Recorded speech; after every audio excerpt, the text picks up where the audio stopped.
Hey there, fellow REIT investors. Let's be honest, some REITs just don't get much love. Maybe they had a rough IPO. Maybe they're not backed by a big name sponsor. Or maybe they made one bad move and investors never quite forgave them. And for some, it can practically last for years. But lately, I've noticed a shift. 3 REITs that were previously overlooked, underperforming, or even written off by investors, are suddenly starting to show signs of life. Their unit prices are surging after being stuck at the bottom for a while. Their fundamentals are improving. And yes, more investors, including this uncle, are starting to ask, wait a minute, are these worth another look, or another chance? In today's video, I'll walk you through 3 such REITs that almost everyone has forsaken until now.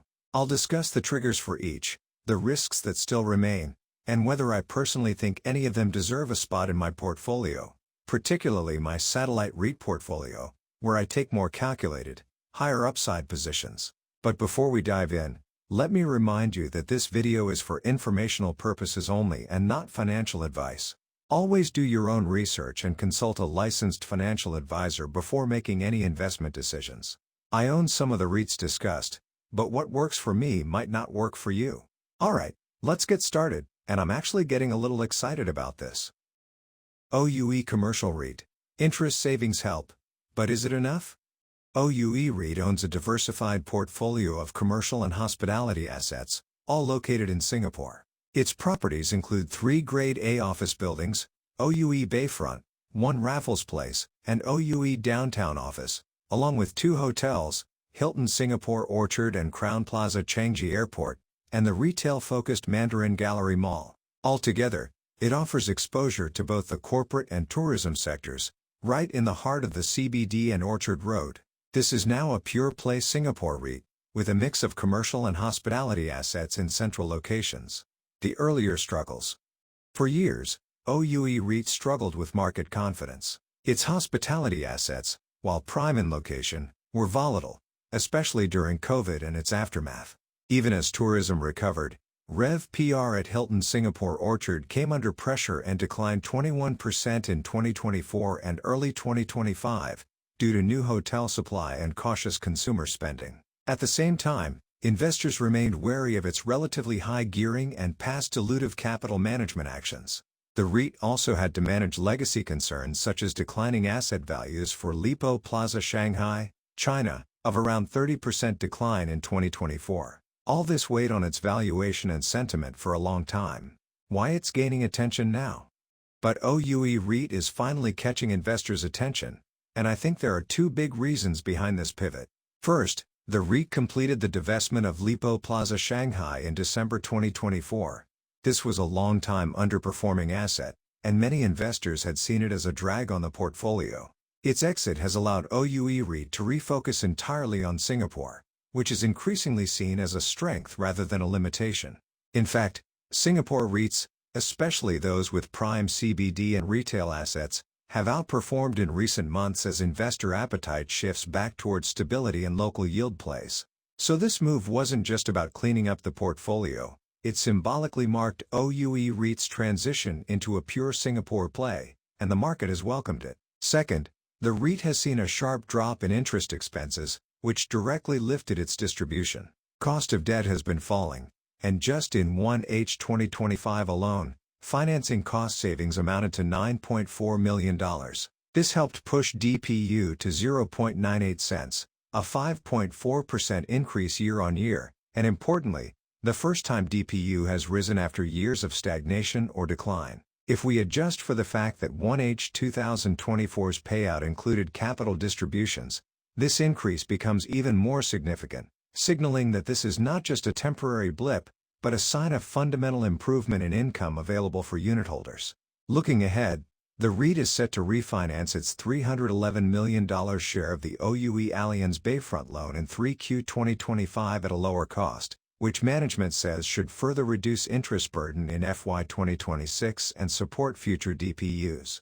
In short, the REIT is leaner, more focused, and now starting to benefit from smarter capital management, all while riding the wave of a broader rebound in Singapore commercial real estate. Risks I'm watching. While the recent DPU growth and Singapore focus are positives, I'm keeping an eye on a few risks. First, The Hilton Singapore Orchard remains a weak link, with RevPAR falling, new hotel supply in Orchard, and cautious tourist spending. While Crowne Plaza Changi Airport performed better with 4.8% growth in RevPAR, the overall hotel contribution was still down 11.7% in NPI. But the one I'm most cautious about is this: after finally becoming a pure Singapore REIT, there are signs that management is exploring overseas investments again. That could dilute the appeal of the REIT as a stable, Singapore-focused play, and potentially reintroduce currency and execution risks that the Lipo Plaza divestment had just removed. My quick take: OUE REIT looks like a textbook turnaround story. The DPU chart says it all.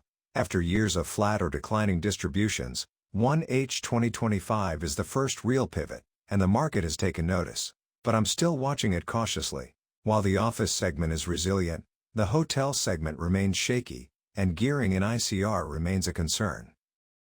Lendlease Global Commercial REIT, turning the corner on retail gearing? Lendlease Global Commercial REIT or LREIT is primarily a Singapore retail REIT, despite its global name. Around 70% of its portfolio value is in Singapore, with flagship assets at Somerset and the retail component of JEM. The rest comes from Sky Complex in Milan, which contributes both retail and office income. So while there is overseas exposure, this is fundamentally a Singapore-focused retail REIT. The earlier struggles. LREIT has been under pressure in recent years due to two major issues. First, its gearing level surged above 42% after recent acquisitions, including its stake in JEM. Second, it faced leasing issues at Sky Complex, including lease restructuring and upfront recognition of supplementary rent that distorted its rental income profile. These two factors hurt investor confidence and led to a period of underperformance, despite LREIT holding relatively prime retail assets in Singapore. Why it's gaining attention now? What's triggered renewed optimism is the recent divestment of the JEM office component.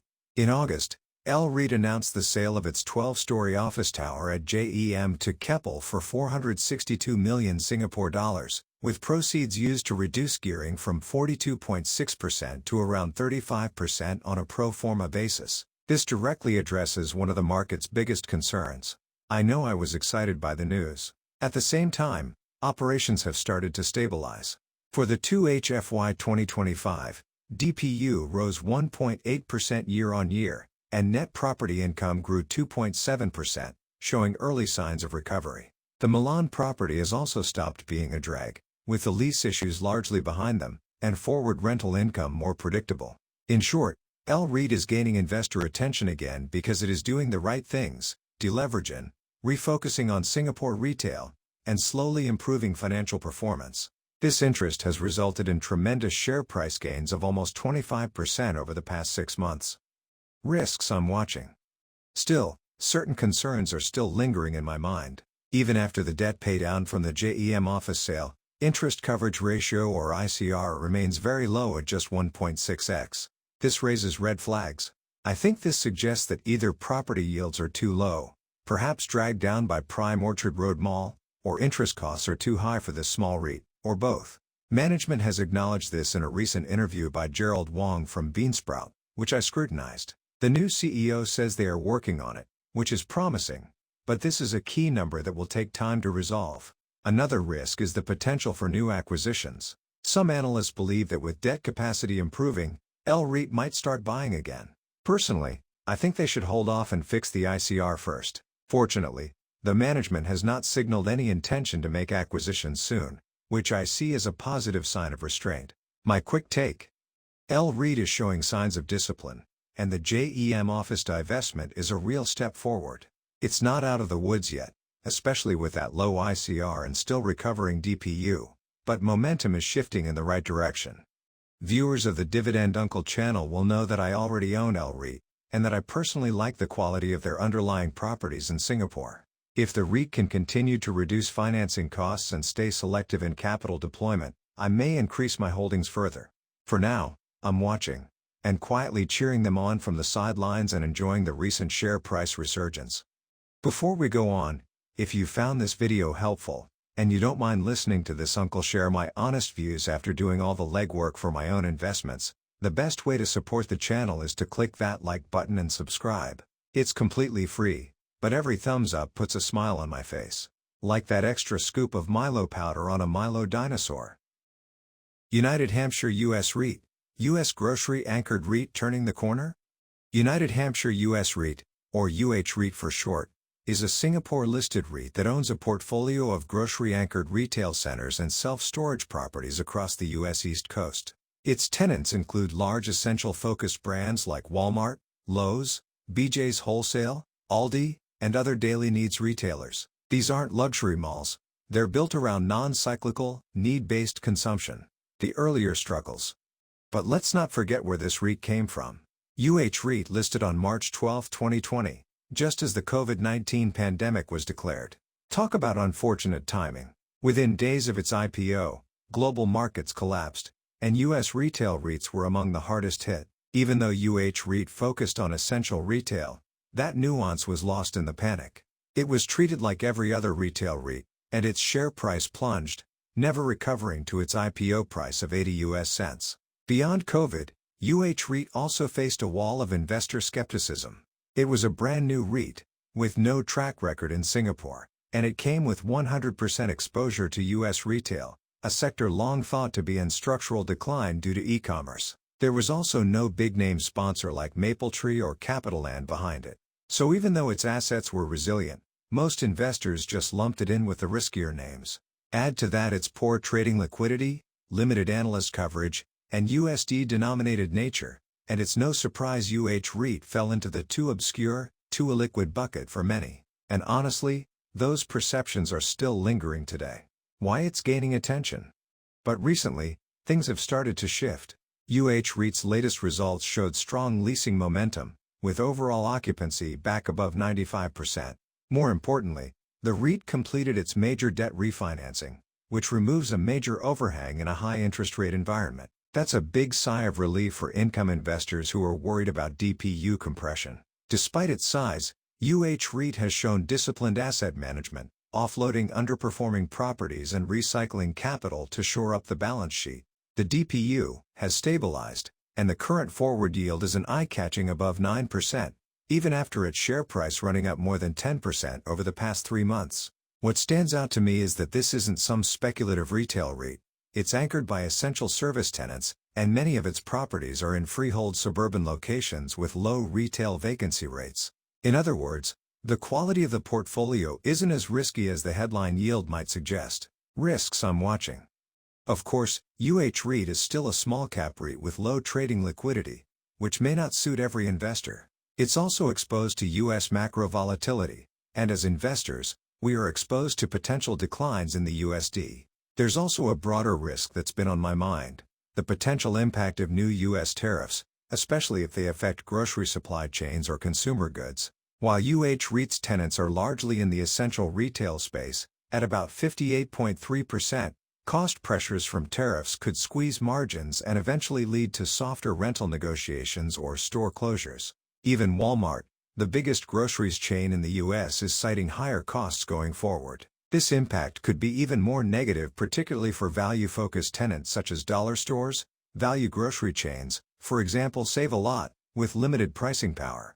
My quick take: UH REIT has had a rough start, but I think it's found its footing. And for investors seeking high sustainable income with a longer-term turnaround angle, this could be a quiet outperformer, but bearing in mind the risk factors I highlighted earlier. And I personally feel UH REIT has been affected by a common misconception. Some investors lump UH REIT together with U.S. office REITs, which often struggle with high capital expenditure, or CapEx, just to maintain their buildings. For those REITs, it's hard to keep up the 90% distribution requirement for REITs without either cutting dividends or relying on debt to fund CapEx. But that's not the case for UH REIT. For its grocery and necessity retail properties, tenants handle their own interior spaces, while UH REIT only maintains the common areas and roofs, keeping recurring CapEx low and predictable. Its self-storage properties are also structurally simple, with low wear and tear and minimal finishing. So overall, UH REIT doesn't face the same cash flow strain from CapEx, which helps support a more sustainable DPU. The dividend uncle's take. Every REIT has a story, and sometimes, that story starts rough. OUE REIT has been battling poor perception for years. Lendlease REIT got weighed down by debt and struggled with its Milan asset. And OUE REIT? It basically IPO'd into a global market crash. Each of them, for one reason or another, landed in the too hard basket for many investors. But what stood out this time is that each REIT is doing something to change the narrative. OUE REIT is managing its interest costs better and squeezing more from its office assets. Lendlease REIT has made a bold move by selling its JEM office stake to clean up the balance sheet. And OUE REIT, after years of being misunderstood, is quietly putting up the numbers to match its sky-high yield. Now, that doesn't mean I'm rushing to buy any of them immediately. But it does mean I'm no longer ignoring them. And maybe that's the point. In investing, second chances don't come gift-wrapped. Sometimes, you've got to dig a little deeper, relook old names with fresh eyes, and ask, is this the moment things start turning around? Let me know in the comments, are you seeing what I'm seeing? Or are you still staying far away? And if this video gave you a new perspective, help support the channel by giving it a like. And maybe we'll do a follow-up 6 months from now to see how these REITs are doing. Until next time, stay steady, stay invested, and may your dividends keep flowing.